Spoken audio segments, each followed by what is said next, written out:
Hi, it's Jason again, and I wanted to speak on another subject, Black Lives Matter, and how responding with all lives matter is problematic. Um, I, as a black person, black people, our allies, our supporters, we say Black Lives Matter because we're trying to bring light to the fact that for years, really from the inception of this country, our lives have mattered less, if not mattered at all. And we're not living up to our ideals as a country, and we're not making it so that black people in this country can go about their life without fearing dying. That's what Black Lives Matter mean. It means that every time a black person dies in this country unduly, unfairly, we need to bring attention to that, and we need to make change so that black people can go about their daily lives without fear of death. So when you respond with all lives matter, you're taking away attention from problems affecting black people, and you're diminishing black struggle. You're diminishing the black fight for equality. It's dismissive. It's dismissive to say all lives matter when someone is saying Black Lives Matter. We're not saying that anyone else's life doesn't matter. It's not saying that Black lives matter more than anyone else. No, white lives matter, Asian lives matter, Southeast Asian lives matter, uh, Native people's lives matter, Latinx lives matter. All of our lives matter. They do. But right now, the focus and priority is on black lives because black people are endangered in this country. We are. And to say all lives matter is to just kind of wipe all of that away. It's dismissing it. It's covering up. Right now, black people are trying to make their voices heard because we need some real change. We need change, and we need support. And the more people who come out and support us and say Black Lives Matter and donate and protest and bring awareness, the better off black people will be, because eventually we will have that equality that we've sought for our whole time in this country since the civil rights movement. It's been a long time coming, and it's still not here. And if what I just said to you was bullshit, then let me try it a different way. Saying all lives matter is like saying all houses matter when there's a house on fire on a block. If that person who lives in that house that's on fire calls the fire department and they come to the block and they start watering down all of the houses on the block, you know, that person's going to be like, hey, my house is on fire. What is the fire department would say, well, all houses matter. Like, no, my house fucking matters right now. My house is on fire. I need that help. I need that priority right now. There's another example, and I heard this one. I saw this one on Instagram. Like, I don't know who to give credit to it, but let's say there's a car accident. There's 4 people in the car. 3 of those people have cuts, scrapes, and bruises. One of those people in the car has a head injury. When the EMTs show up on scene, they're going to first treat the person with the head injury. Why? Because that person takes priority. Why? Because that person's life is most in danger. Black Lives Matter is like that person with the head injury. Our lives are very much at danger. Just living our lives, breathing air outside, we are endangered. Here's another example if that's not good for you, or another scenario situation. Let's say, and this is probably true. I mean, this is true. There are kids today graduating from high school, 18, right? Now is the time for graduations.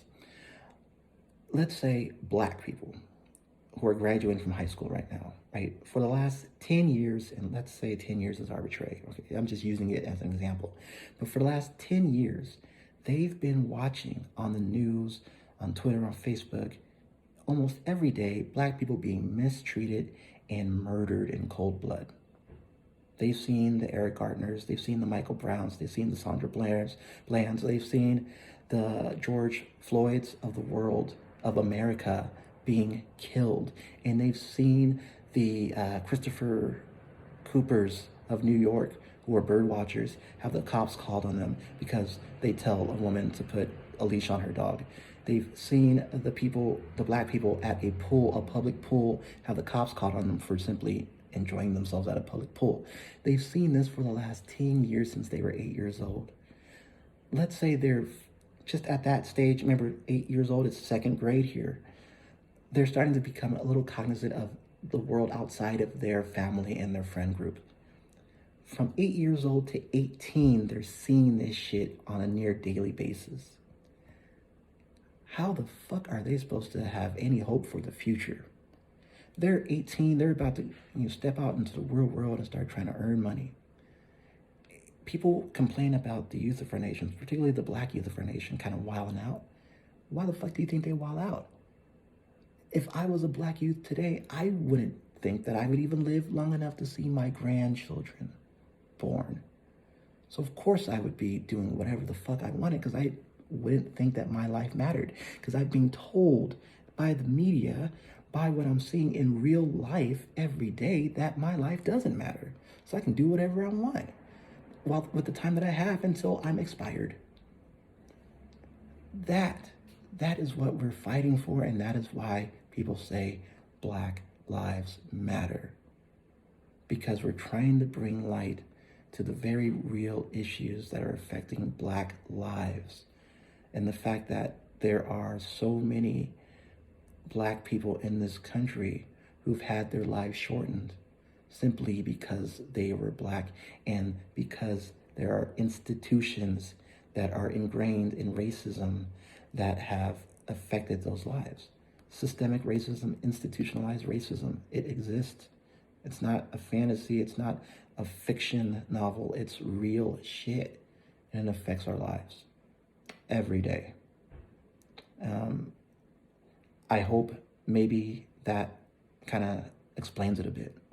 If you are offended by Colin Kaepernick taking a knee during the national anthem, but you're not offended by that cop putting his knee on George Floyd's neck, then you are the problem.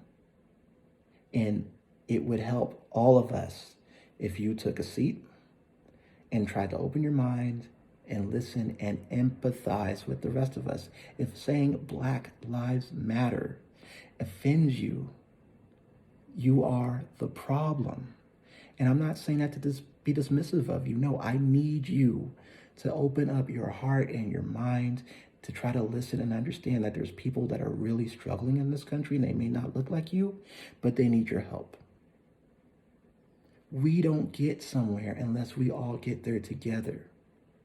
None of us succeed unless we all succeed. We're a country built by minorities and slaves. We are a country built by immigrants. We're a country built by people who had lofty ideals, and we haven't truly lived up to them yet.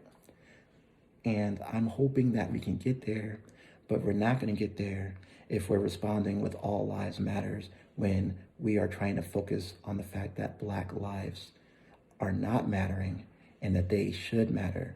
We're not there yet. We're trying to get there. We're not on equal footing. Let's get there. Let's get there together. Same fucking team. It will take all of us, not just some of us, not just Black people. We've been trying for a long time, and we've only gotten so far. We need other help. We need white help. We need Asian help. We need Latinx help. Minorities, from what I'm seeing, are helping and trying to stick together, because we all get there. We have white people that are helping, getting us there. I haven't seen it, but I've read articles that there are like white teens on TikTok crying because they've talked to their families and have tried to express a need and a want to go out and protest because they believe in Black Lives Matter. And their family is dismissive of that. They don't want them to go out there. They they say all lives matter. And there's kids, white kids, crying on TikTok about having these conversations with their family. We need more of that. That is awesome. I applaud these children, these kids, these teenagers who are actually socially aware enough to know that shit is fucked up and that it's upon them to step up and start raising awareness. I hope that, this has helped elucidate a little bit for some people. Please spread this message if you can. I appreciate you taking the time to listen to me and watching this. Thank you.